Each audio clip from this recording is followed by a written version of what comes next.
Olá, meus queridos amigos, aqui é o professor Marcelo Pichoro da Silveira, este é o canal Resenha Forense. Mais uma obra, então, aqui para a nossa playlist sobre bioética.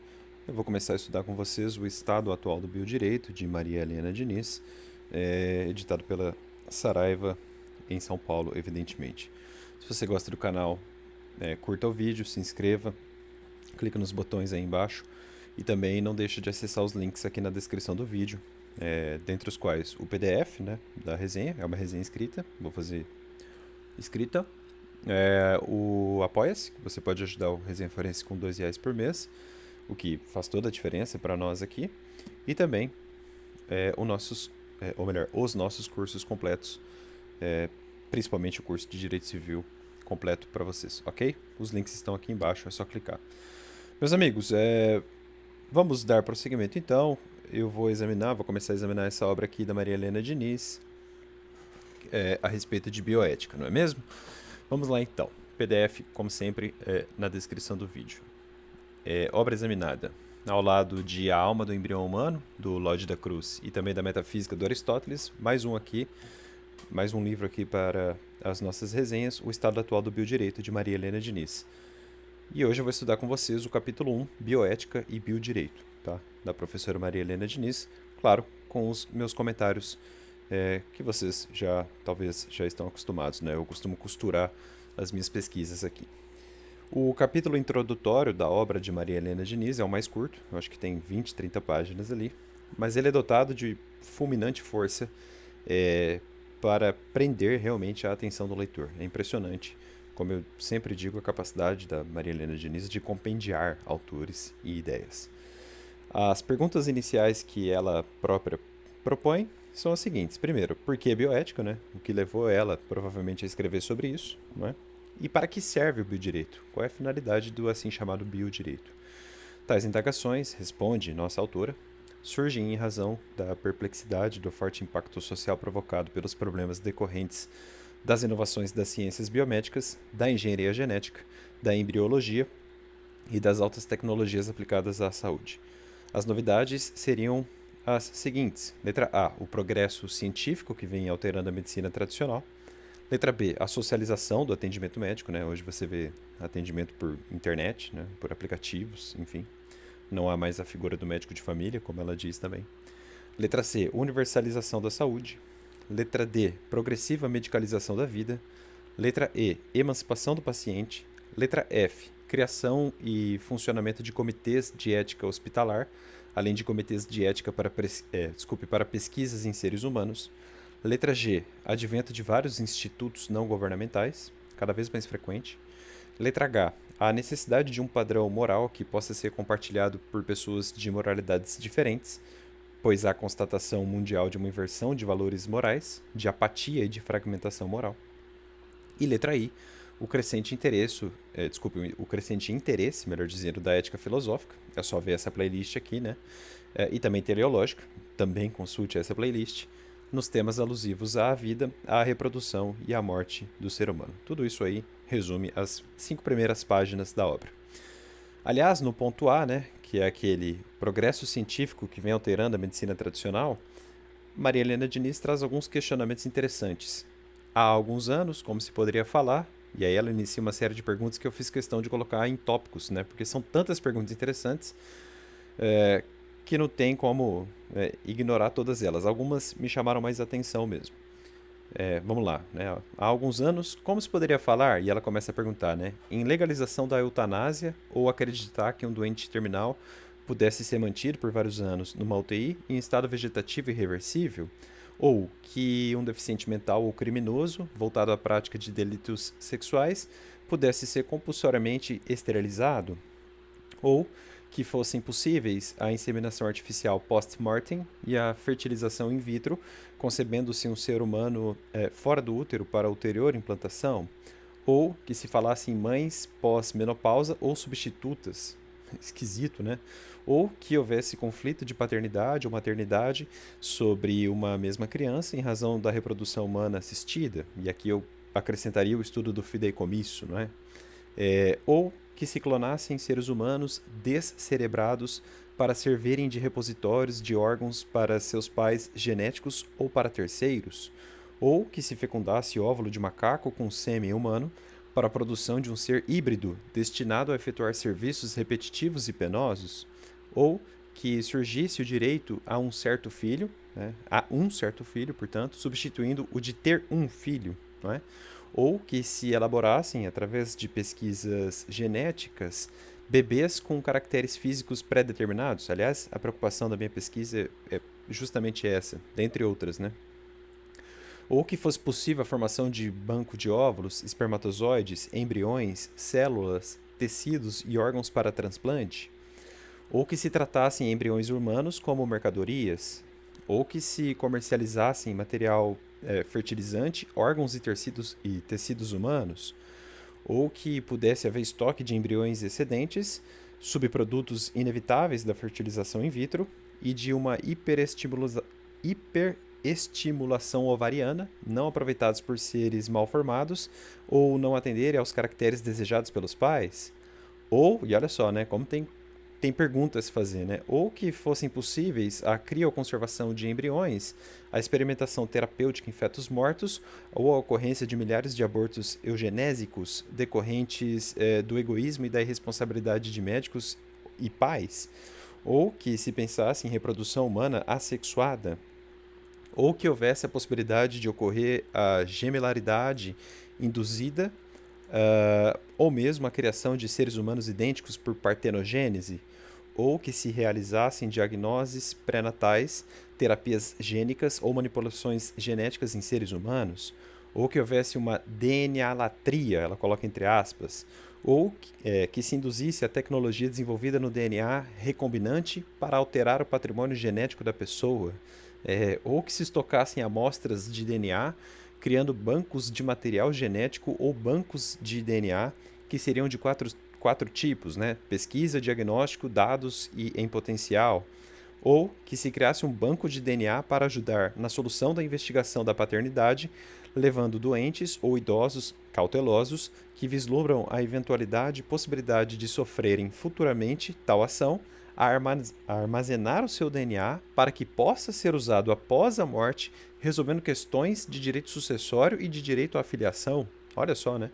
Ou que se fizessem estudos para catalogar o código genético da espécie humana, efetuando um mapeamento completo do genoma, ou que se falasse em bioética social, ou que se admitisse a manipulação de células somáticas para fins terapêuticos ou não, ou que se promovesse a modificação programada do patrimônio genético de uma célula germinativa ou embrionária humana, ou que houvesse um atentado ao direito à identidade genética, ou que não houvesse limites para o eugenismo, nem para a manipulação do gene humano, ou que se falasse em triagem cronológica do HIV, ou que houvesse diretrizes internacionais para pesquisas em seres humanos, ou que seria possível uma intervenção não terapêutica no patrimônio cromossômico para produzir seres humanos perfeitos, ou que se fizessem experiências científicas em embriões ou seres humanos necessitados ou vulneráveis, ou que houvesse técnica cirúrgica de transplante de órgãos ou de mudança de sexo em caso de transexualidade,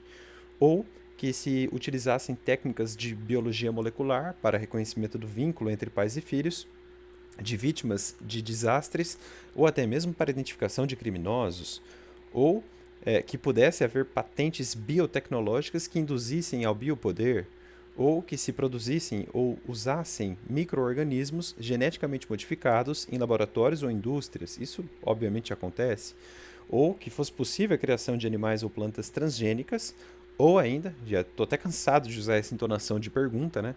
Que pudesse haver alarmante degradação do meio ambiente, poluição da hidrosfera e da atmosfera e uma terrível ameaça de holocausto nuclear. Sobre todos esses pontos aí, né, todas essas perguntas que eu acabei de ler, todas impressionantes, e é bom que haja sim um espanto diante dessas questões. A gente não pode se curvar diante dessas indagações, nem transformar isso numa banalidade, né? Eu acho que isso tem que causar espanto sempre. Eu confesso que o ponto sobre a figura do ser híbrido, né, foi a que mais me impressionou. Eu não tinha ouvido, jamais tinha ouvido falar disso. A utilização lá do óvulo do macaco com o sêmen humano. Não sei se isso é possível. Aparentemente, esse tipo de trabalho já vem sendo desenvolvido. Eu não sei ao certo o que foi ou não feito, tá? Mas pelo que eu entendi, já sugerem essa possibilidade. Um grupo de autores, eu acho que são de Barcelona. Então eu não sei pronunciar direito o nome deles, mas é Cristina Eguizábal, Núria Montserrat, Ana Veiga e o mais famoso deles, talvez o Juan Carlos Ispsua Belmonte, para fins de medicina regenerativa, né? Substituição então de tecidos danificados, damaged tissue, segundo o paper deles, que eu peguei na revista intitulada Future Directions in Regenerative Medicine. Perdoe o inglês um pouco enferrujado, né? Mas é o volume 31, número 1 de 2013. Então já em 2013 eles sinalizavam essa possibilidade. Eu vi uma palestra dele no YouTube, tem aí uma live que passou no YouTube. Eu coloquei o link no PDF para quem quiser assistir. Ali na live ele já fala de usar, de misturar, eu não sei se é o humano, mas pelo que eu entendi ele já usa o, o gameta de um porco e ele pega de outro ser. E aí a ideia é trabalhar essa fusão esquisita e fazer órgãos. E aí ajudar a, as pessoas que não têm esses órgãos. Enfim, a ideia é essa. Eu não sei se isso é possível. Minha especialidade, obviamente, não é biologia nem medicina. Então a gente se esforça, a gente tenta achar a fonte científica, pelo menos. Na mídia já se fala, inclusive com menção do Juan Carlos Ispsua, né? A mídia geralmente corta o nome Belmonte, mas ele também se chama, também tem o nome Belmonte ao final, né? Enfim, acho que parece ser uma possibilidade do ponto de vista científico. A questão moral já é diferente, né? A gente tem que discutir isso aí. Isso aí já foi motivo de gigantesca repercussão ainda nos anos 1980, então o espanto não é exclusivamente meu, e eu acho que não vai ser, né? Ano após ano a gente fica mais surpreso com o avanço. Mas eu digo isso dos anos 80 porque, mais precisamente em 1987, um antropólogo italiano chamado Brunetto Chiarelli denunciou, né, ele sugeriu, denunciando, na verdade, que algo similar já era feito nos Estados Unidos. Eu coloquei um link aí, dessa vez para um site de notícia, eu acho que era o L'Espresso italiano, mas eu peguei outra fonte. O link está aí. E a repercussão da fala dele foi muito grande, como comenta um sujeito chamado Abraham Santibáñez. Acho que é espanhol também, a fonte que eu peguei está em espanhol, então eu não sei pronunciar direito. Eu vou tentar fazer uma. Eu citei ipsis literis, o trecho do Abraham, e eu vou tentar fazer uma tradução aqui bem fraquinha, tá? Ao vivo mesmo, eu digo na gravação. Eu não traduzi no PDF, tá? Mas dá pra entender mais ou menos. Ele abre um capítulo assim. Dizem que já está ao alcance de algum laboratório ou de laboratórios que os cientistas, aliás, em que pese os próprios cientistas não estarem muito de acordo, não parecem estar muito de acordo com isso, que os avanços de biologia genética anunciam já o nascimento de um humanoide, um híbrido entre acho que um homem e não um homem, né? Um macaco e um homem, não sei o que significa mono ali, ou seja, um ser estranho, e que isso poderia resultar na mais monstruosa realidade. Aí ele pula alguns trechos, parece que algum russo tentou fazer isso na primeira metade do século XX, pelo que ele fala, envolvendo ali a União Soviética. Eu não entendi muito bem, para mim isso é uma coisa tão maluca que é até difícil de entender.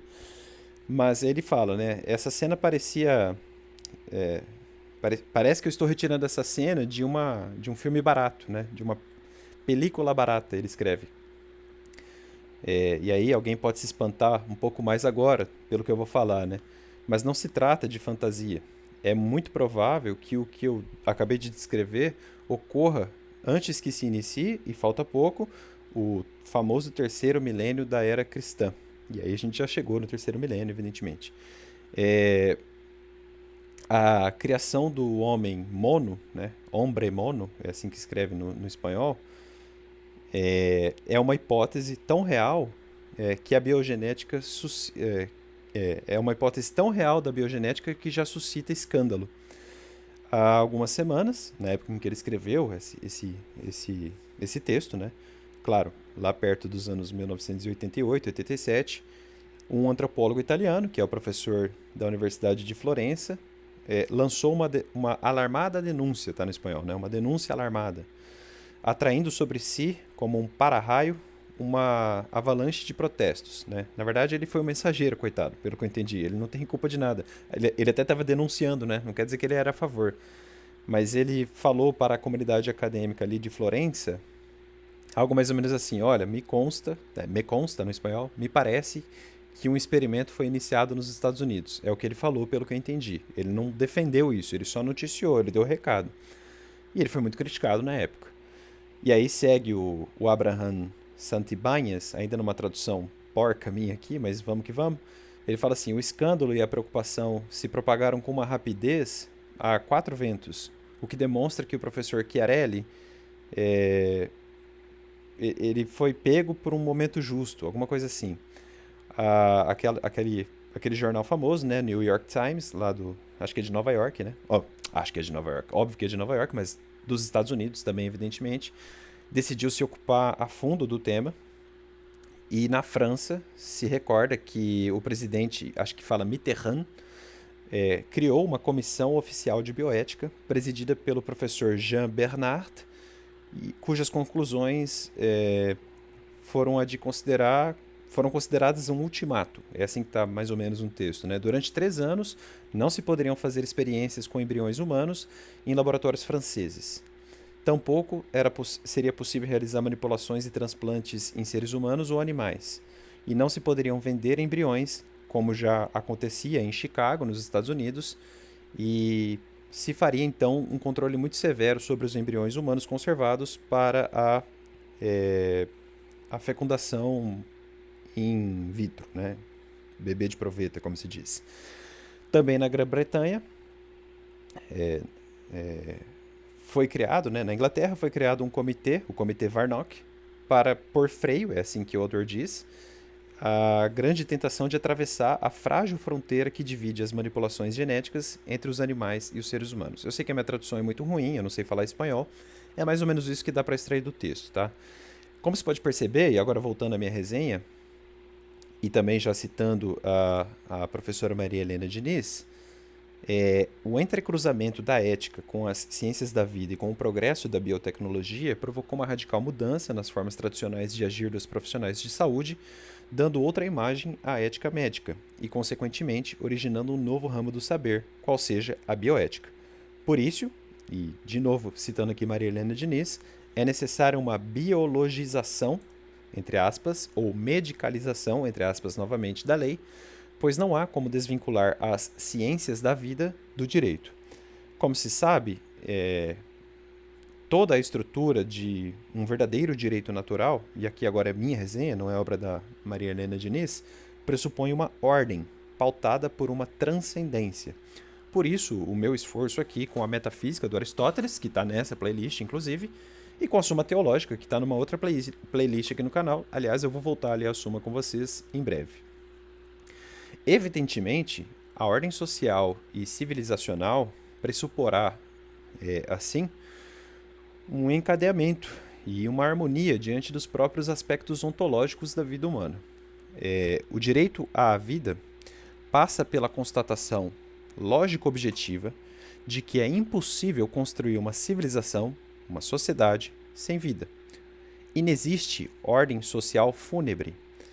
Sendo a vida elemento inexorável da pessoa, então, naturalmente, a sua vida é um direito. E sendo direito natural, a vida espraia deveres e sujeições diante de toda a sociedade. Não fosse assim, então não teríamos obrigação alguma de respeitar situações jurídicas alheias, impregnadas à natureza ontológica dos outros. Antes de qualquer direito fundamental, há a vida. É impossível cogitar-se, só para exemplificar, de um direito de propriedade da pessoa morta. Os libertários falam muito disso, né? De que a sua vida é uma propriedade, que você é dono da sua própria propriedade, uma maluquice. Aliás, a morte é fato jurídico estrito sensu que encerra a personalidade jurídica, não por acaso abre a sucessão, um dogma famoso na nossa civilística. Tudo que eu acabei de falar justifica, e até na concepção mais moderna de Kant, embora a minha seja tomista, mas não importa, mas tudo isso justifica a impossibilidade jurídica de autoescravatura, digamos assim, porque ninguém é autoproprietário de si. Seria de grande monstruosidade lógica pensar-se numa posse de alguém nele mesmo. Fica estranho, né? O leitor, eu escrevi o leitor na resenha, mas você que me assiste não tem posse de sua vida. E sua vida é vida. O verbo é ser e não ter. O direito de propriedade, reconhecidamente fundamental, não negamos isso, não passa de uma faculdade do homem. A utilização das potencialidades da coisa, para nos apegarmos aqui aos aspectos linguísticos de Aristóteles, de maneira que a apropriação da coisa, acarreta num uso em prol da vida. Ficou ruim a entonação? Eu vou ler novamente. Ó. O leitor não tem posse de sua vida. A sua vida é vida, verbo ser, não ter. O direito de propriedade, reconhecidamente fundamental, não passa de uma faculdade do homem. A utilização das potencialidades da coisa, de maneira que a apropriação desta acarreta no uso em prol da vida. Né? E aí, quando eu falo potencialidades da coisa, principalmente em potencialidade, eu quero me referir a uma metalinguagem aristotélica. Se isto satisfaz a própria existência humana, então há uma categoria própria do direito natural. Né? Direito natural é justamente isso. Qualquer ordem social só existe com vida. Aliás, eu recomendo a leitura desse livro aqui, ó, que eu vou resenhar também. Espera aí. A luz está atrapalhando, é do Michel Villey. Questões de Tomás de Aquino sobre direito e política. Eu vou resenhar muito em breve isso aqui. Voltando. Qualquer ordem social só existe com vida. O bem, assim, está impregnado na ação ou na omissão que procure a manutenção da vida e dos aspectos de sociedade que satisfaçam-na. Daí a lógica detrás do princípio da justiça. Segundo Regis Jolivet, acho que é assim que pronuncia, francês, né? A justiça consiste na vontade firme e constante de dar a cada um o que lhe é devido, supondo ela, a justiça, duas condições necessárias. Letra A. A distinção de pessoas em que existem correlativamente um direito e um dever de justiça, mais ou menos dar a cada um o que é seu, né? E letra B, a especificação de um objeto que pertence a uma delas e que deve ser respeitado, devolvido ou restabelecido em sua integridade pela outra. Daí se afirmar, voltando à nossa resenha, ainda que a lei natural é transcendente, pois abraça qualquer civilização bem-sucedida, com variações imanentais aqui e ali. Lembre-se, ademais, que no paradigma filosófico grego, a intelectualidade revela-se como potência, vocacionada ao vislumbrar da verdade. É o conceito de ser ao lado do bem e da beleza, né? A pandeia aristotélica. Sendo assim, é seguro afirmar que a inteligência é atributo destinado ao captar do ser como verdade. E a verdade é um juízo de ajustamento do intelecto ao ser. A regra da lei natural é captada pela razão humana, de maneira que o intelecto apreende o que é fazer o bem, caridade, bondade, justiça, boa-fé, etc., evitando o mal. Eu mudo agora um pouquinho de assunto, mas ainda dentro do primeiro capítulo da obra de Maria Helena Diniz, para mostrar a origem do termo bioética. Segundo Maria Helena Diniz, isso é muito divergente, tá? Eu li muita coisa por aí. A primeira vez que foi utilizada, né, a primeira vez de utilização do termo bioética se deu pelo oncologista e biólogo dos Estados Unidos, Van Rensselaer Potter. Parece um nome alemão, né? Ou austríaco, Van Rensselaer Potter. Na obra Bioethics, né? Bridge to the Future. Seria bioética, ponte para o futuro. Então, Bioethics, em inglês. Bridge to the Future, de 1971, embora com um sentido mais ecológico, né? Um sentido um pouco mais ambientalista, digamos assim. Por outro lado, um belga chamado André, se escreve com acento mesmo, André, eu acho que fala assim, né? A gente tende a ler assim, Hellegers, com 2 L's, tá? Talvez seja Helleguer, porque ele é belga, né? Mas ele utilizou a palavra com um sentido totalmente diverso, passando a considerar a bioética como ética das ciências da vida, como diz Maria Helena Diniz.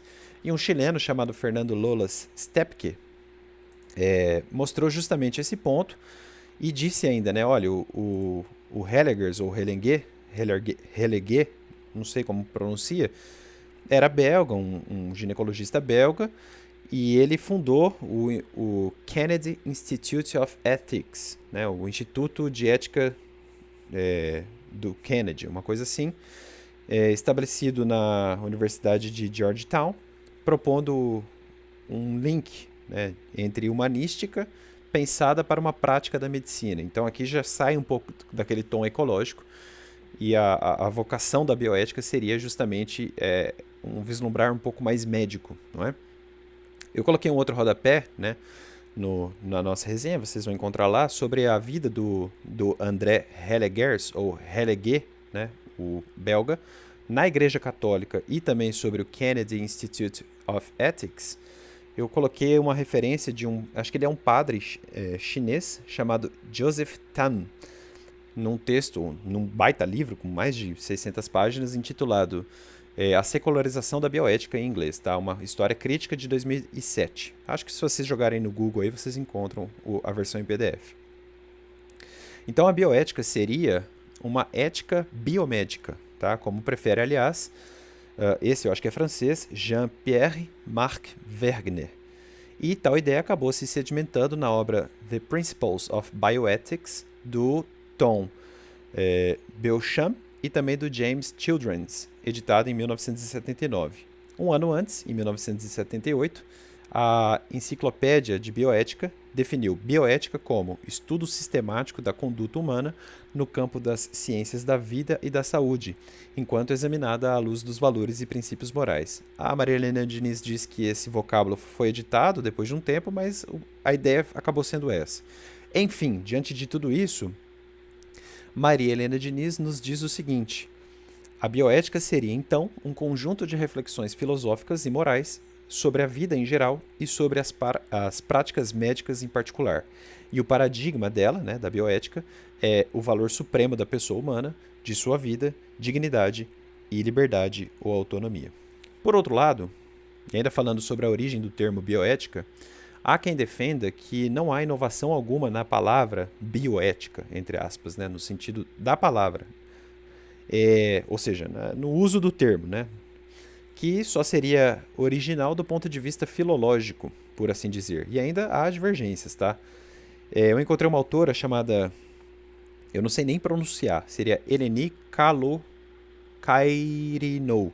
Eleni Kalokairinou sustenta, que ela não é americana, tá? Mas ela sustenta que, deixando de lado a palavra bioética, para, ao invés disso, encararmos os tipos de problemas éticos suscitados com as ciências biomédicas, então nós nos daremos conta de que, muito antes daquele norte-americano, né, do Potter, que é o Van Rensselaer Potter, filósofos de toda a ordem temporal, né, desde os antigos, desde os pré-socráticos, investigaram de algum modo e tentaram responder as mesmas perguntas que hoje formulamos, né, só que com tons modernos, digamos assim, ou pós-modernos de cientificidade.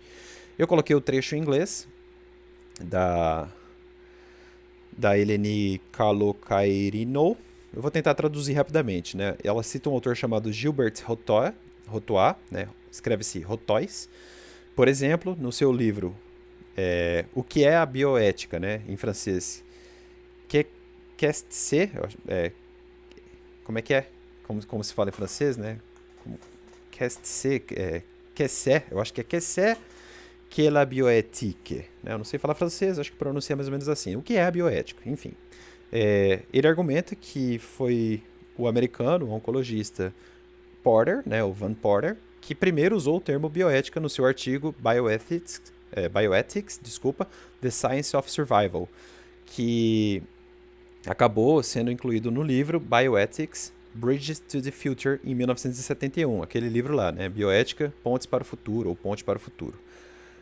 Várias publicações depois do livro do Porter introduziram esse termo, suportando a ideia de que foram os americanos que criaram o termo. Mas ela fala assim, se a gente deixar de lado o termo bioética, né, filologicamente falando, e ao invés disso nos concentrarmos no problema ético da coisa, né, claro, usando um linguajar aqui mais fácil para que todo mundo possa entender, é possível perceber que muito, muito antes do Porter, Filósofos como Hipócrates, Galeno, Celso. Na verdade, aqui ela está citando físicos, né? E aí ela fala filósofos como Platão, Aristóteles, Kant, Friedrich Schleiermacher, Hans Jonas, Schweitzer e, claro, a teologia alemã com Fritz Jahr investigaram e tentaram responder às questões que hoje realizamos a respeito do que chamamos de bioética. Não é? Enfim, ademais, há ainda quem cite a utilização do termo bioethic, então é bio-tracinho.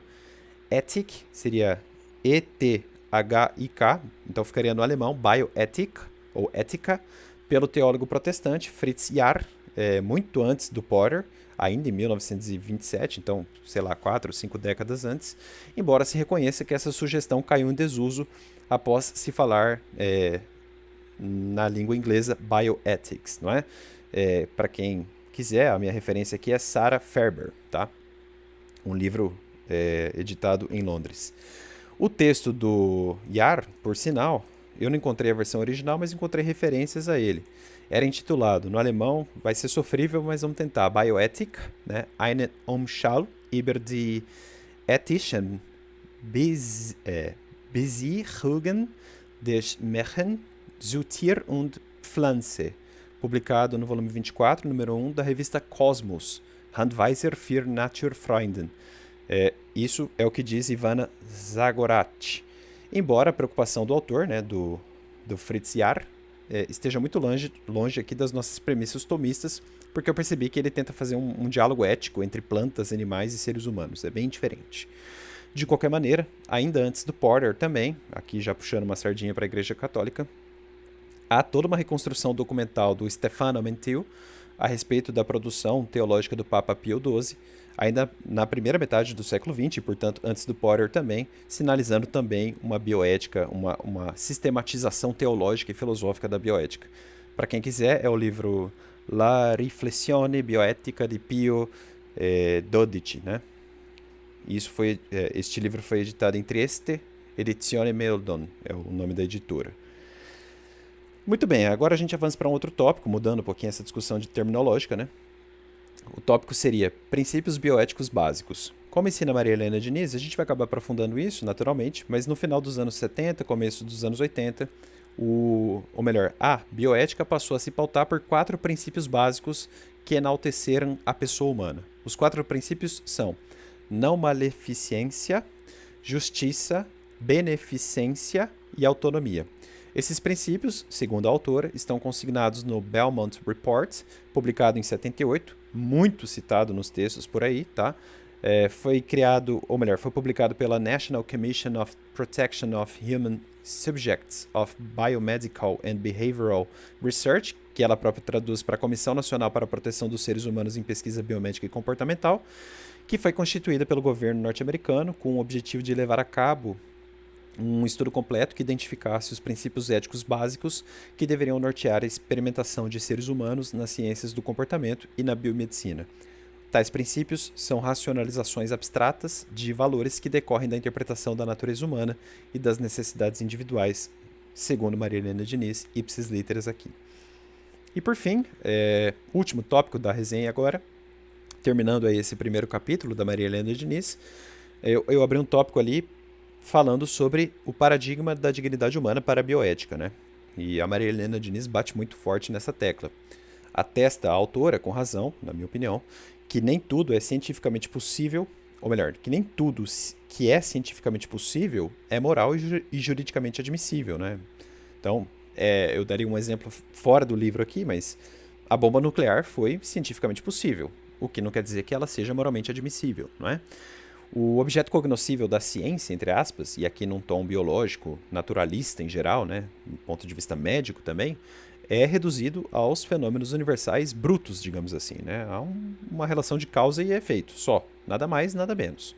E por mais impressionante que seja esse estudo, por exemplo, do átomo, e por mais longe que tenha ido do ser humano, nada, absolutamente nada, pode explicar o peculiar fator temporal daquilo que precedeu o próprio universo. Daí a famosa colocação de um teólogo que eu gosto bastante, comparável ao Chesterton, chamado William Lane Craig. Ele é protestante, né? O Chesterton é católico. E ele diz mais ou menos o seguinte: existem muitas coisas, eu já cansei de citar isso no canal, né? Que não podem ser explicadas cientificamente, como, número 1, verdades lógicas e matemáticas, porque a própria ciência as pressupõe. 2, verdades metafísicas. 3, crenças axiológicas, e o exemplo memorável do Lane Craig é justamente aquele de que você não pode provar cientificamente que o nazismo foi errado, né? Você não pode provar pela ciência se os nazistas nos campos de concentração fizeram algo mal em contraste com os cientistas, digamos assim, das democracias ocidentais. Deixa eu só corrigir um negócio aqui no caderno. Pronto. 4. Juízos de estética. 5. A ciência nela mesma, que não pode ser explicada pelo método científico. Por exemplo, narra Lane Craig, né? Na teoria especial da relatividade, a teoria toda depende da suposição de que a velocidade da luz é constante entre quaisquer pontos A e B, mas isso estritamente não pode ser provado, de maneira que nós devemos apenas supor isso, não é? Etc. Enfim, para encerrar mesmo, o último parágrafo da resenha de agora. Com o reconhecimento do respeito à dignidade humana, a bioética e o biodireito passam a ter um sentido humanista, estabelecendo um vínculo com a justiça.